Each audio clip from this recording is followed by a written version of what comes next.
గ్రామ పంచాయతీల అభివృద్ధికి కేంద్ర ప్రభుత్వం మరోసారి ఊతమిచ్చింది. 15వ ఆర్థిక సంఘం కింద మూడో విడతలో భాగంగా 387.53 కోట్ల రూపాయలు విడుదల చేసింది. దీంతో ఇప్పటివరకు మొత్తం 1034.42 కోట్ల రూపాయలు రాష్ట్రానికి విడుదలైనట్లు సమాచారం.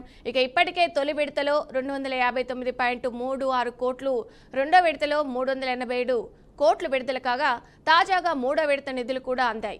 ఇక కేంద్రం నుంచి వచ్చిన ఈ నిధుల్లో భాగంగా తెలంగాణ ఆర్థిక శాఖ గత మంగళవారం గ్రామ పంచాయతీలకు 256 కోట్లను విడుదల చేస్తూ కేంద్ర ప్రభుత్వం ఉత్తర్వులు జారీ చేసింది. గత 2 సంవత్సరాల పాటు పంచాయతీ ఎన్నికలు ఆలస్యమైన కారణంగా కేంద్ర నిధులు నిలిచిపోయాయి.